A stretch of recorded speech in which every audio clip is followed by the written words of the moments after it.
Tá bom. Bom dia a todos. Inicialmente queria agradecer o convite das professoras Denise e Cristiane. Elas me pediram para falar um pouquinho sobre essas duas instituições que têm relação, né, com a cerâmica, uma muito e a outra um pouco, ou tentando estabelecer um melhor vínculo, né? Então, eu atuo já há quase 30 anos na Escola Politécnica da USP. E também por um período, quer dizer, há muitos anos sou colaborador da Associação Brasileira de Cerâmica, né? Ocupei a presidência por 2 mandatos e agora ainda faço parte da diretoria. É um grupo relativamente pequeno, uma associação relativamente enxuta, né? Eu vou falar um pouquinho dela, né? Em primeiro lugar, então, algumas palavras sobre a associação. Aqui está um pouco longo o texto, mas na verdade, fala do caráter, né, sem fins econômicos da associação. É uma associação técnico-científica que vive de recursos dos próprios associados, que são pessoas físicas e empresas, né?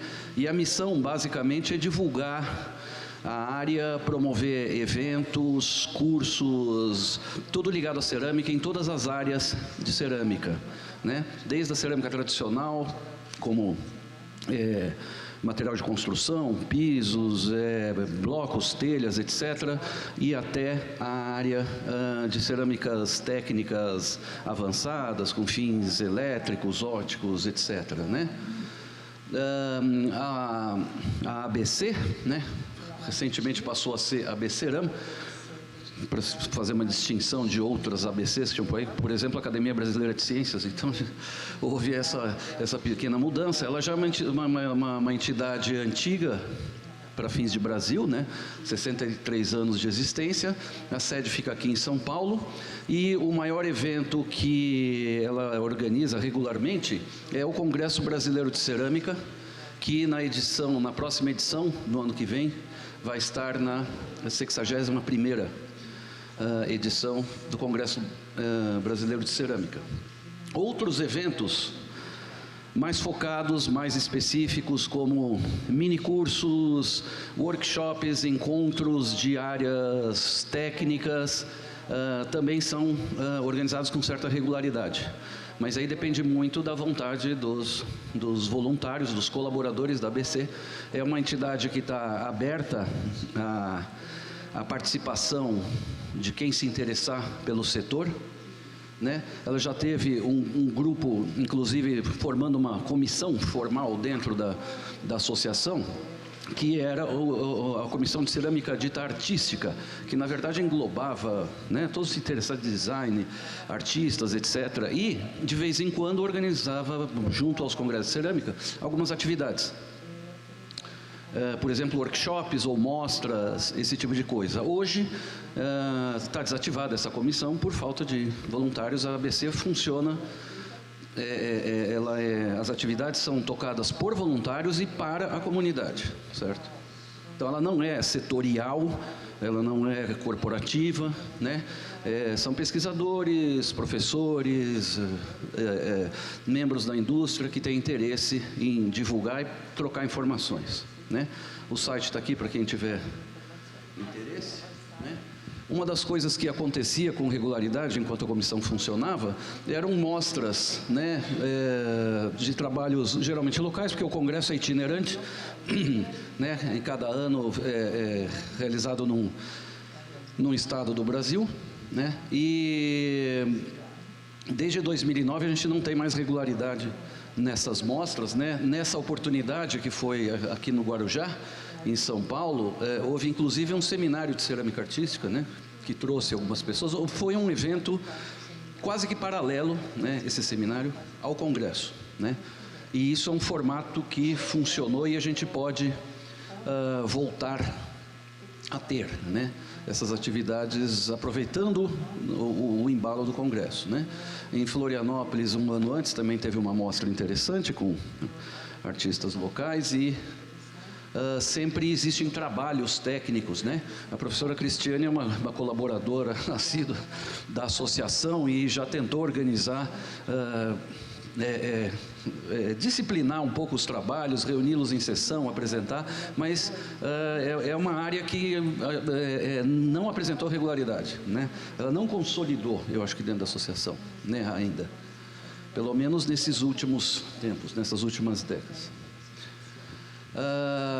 Uma coisa interessante, que é uma possibilidade de interação, e ocorreu em 2008, foi um concurso nacional de design para xícara de café. Era um concurso nacional promovido pela associação e que teve uma participação muito boa, né? 147 trabalhos foram submetidos e, apesar da reprodução não estar muito boa, aí a minha fonte não era muito boa das fotos, mas está aqui o design vencedor na categoria estudante e na categoria profissional, né?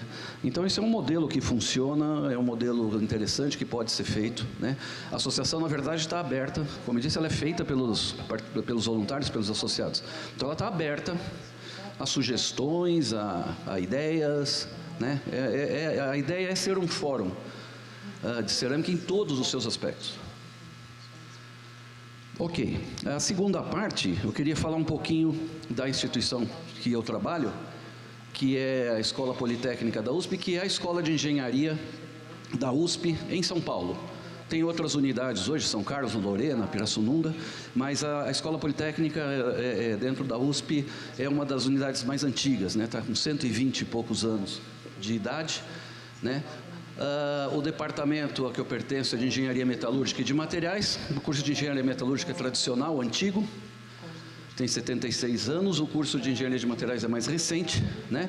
São duas áreas absolutamente... Na verdade, é uma grande área, sendo que o engenheiro de materiais fica com uma visão um pouquinho mais ampla dos três tipos de materiais, polímeros, metais e cerâmica, enquanto que o engenheiro metalurgista tem um aprofundamento um pouquinho maior no final do curso na área metalúrgica, algumas coisas de siderurgia, etc.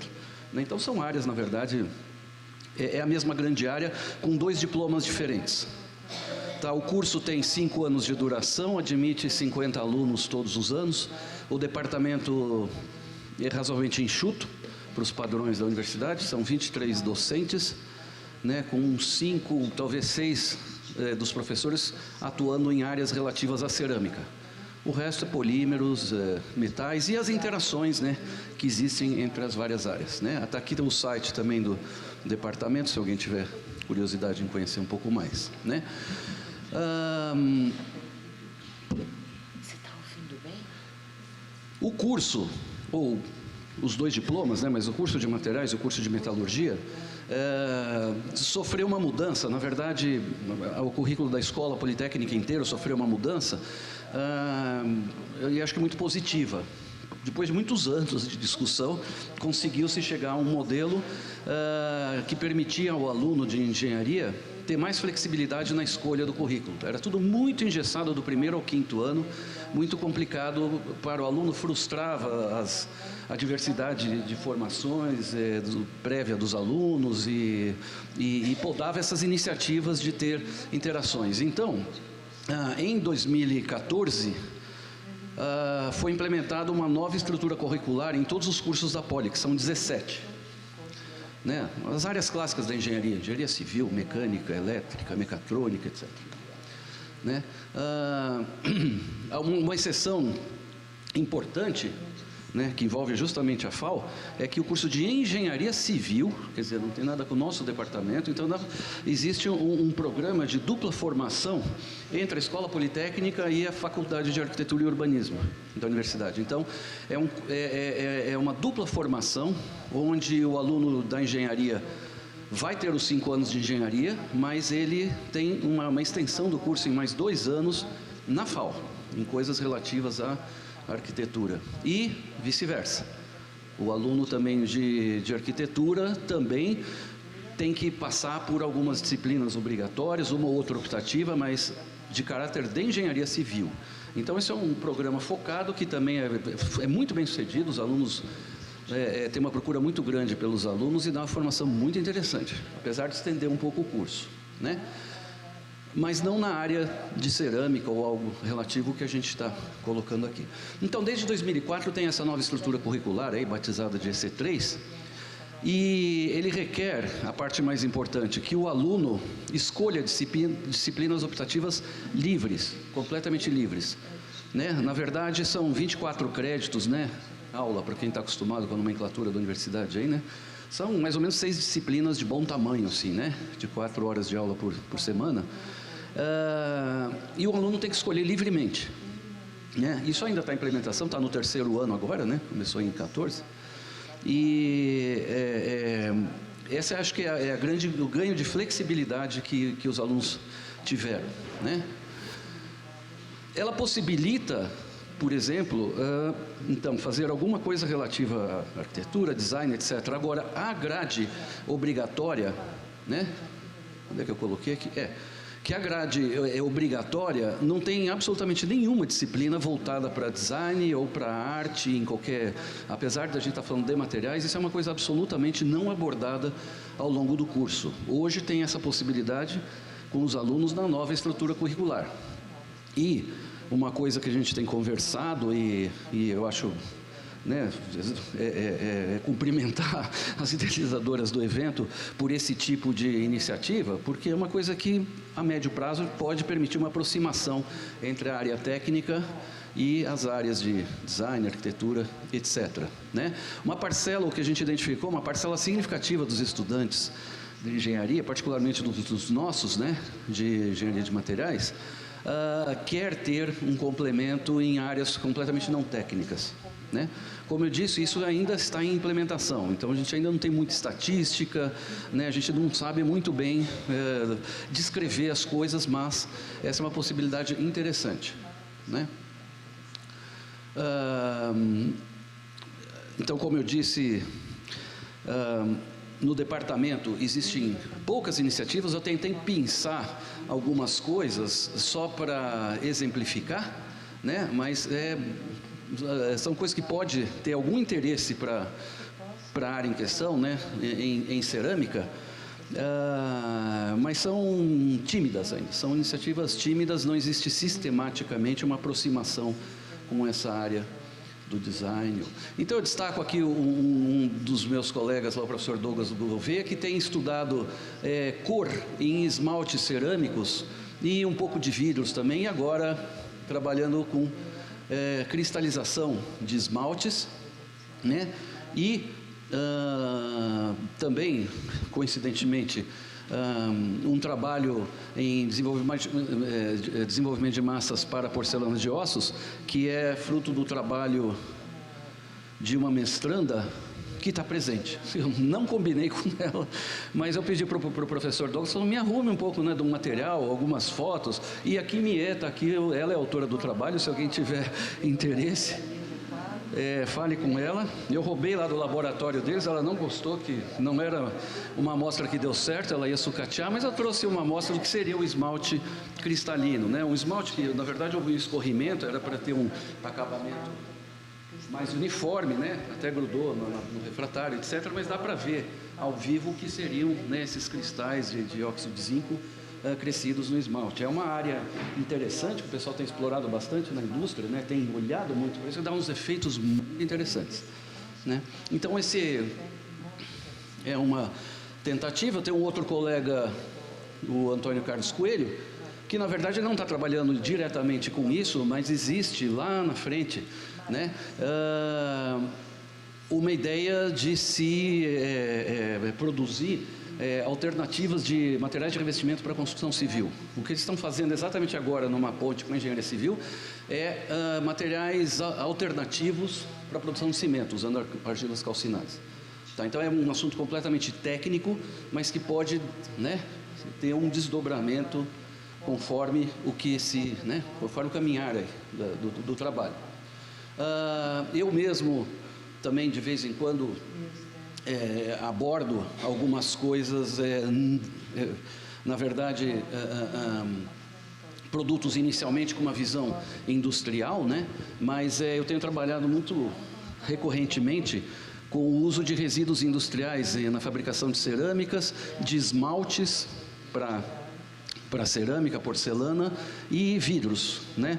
Então, só com um que eu tenho acompanhado bastante é o uso de resíduo de curtimento de couro, que é um enorme problema para o Brasil, tanto a borra de tratamento dos fluidos, né, da água toda de tratamento que vai para as estações, fica com muito resíduo orgânico e o cromo, porque o couro é curtido com cromo, com sais de cromo. E isso é um resíduo que o cromo de valência 6, ele é cancerígeno.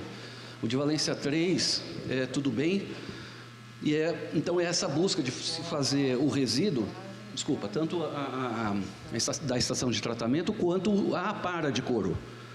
Né? A indústria toda que utiliza couro recorta e as aparas têm um alto conteúdo de cromo, elas não podem ser dispostas no ambiente simplesmente. Então elas são calcinadas, queima a parte orgânica e sobra um pó contendo um teor elevado de cromo que pode ser usado, né? Aqui alguns cadinhos feitos em laboratório, algumas peças tiradas de cadinhos maiores e cortadas, e ele é um pigmento verde recorrentemente usado pela indústria, mas avaliação de uma fonte diferente, então, para esse pigmento, esse colorante, né? Outro resíduo que eu tenho estudado, não tem impacto imediato nessa área, mas só para citar, né? Resíduos de vidro e de PVB do processo de para-brisas e também de telas de LCD, né, de computadores. Isso é um vidro que tem polímeros associados, a gente usa isso também para fabricar como carga em polímeros no momento. Tá. Então, isso são alguns exemplos que acho que é mais para abrir a cabeça das pessoas e ver algumas possibilidades, que aí o céu é o limite, né? Então, eu coloquei aqui algumas possibilidades para encerrar, né? Não sei se talvez provocações aí de vocês pensarem, né? Toda a comunidade ligada ao design e à arte, né? Pode sim trazer temas para a universidade, e existe essa abertura, essa vontade, né? Falo pelo meu departamento em particular, né? Que isso pode virar trabalhos em colaboração e talvez trabalhos acadêmicos de mestrado e doutorado. A gente só tem um mestrado e doutorado acadêmico, que tem tese ou dissertação, que envolve trabalho de pesquisa, né? Mas esses temas são, aqui é um exemplo de uma ponte que ela trabalha, né, com a parte técnica da massa, etc., mas ela sabe fazer tudo que a gente não sabe, na verdade, né? Uma outra possibilidade via Associação Brasileira de Cerâmica seria reaquecer, né, ou refazer, reconstruir essa comissão, talvez com um outro caráter, eu não sei, nós vamos passar a conversar um pouco mais aqui com as professoras, né, e eu acho que é um fórum que funciona, né, já funcionou razoavelmente e ele tem tudo para funcionar, né. Eventualmente, essa comissão poderia organizar nos eventos, nos congressos de cerâmica ou pontualmente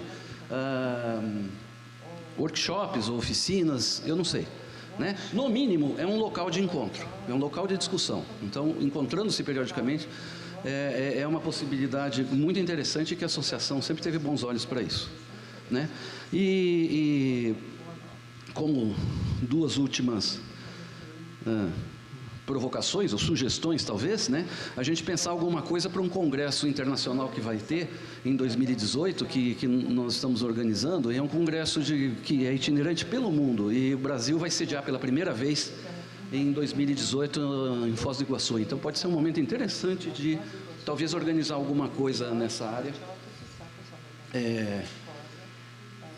porque vai ter mais evidência, né? Esse vai ser um evento de maior evidência, e quem sabe, né, Cristiane, a gente pensar em oferecer alguma coisa para engenheiros, focado para engenheiros, eu não sei, isso a gente pode discutir, eu acho que vale a pena, né? Bom, acho que é isso. Obrigado pela atenção, depois a gente pode responder perguntas.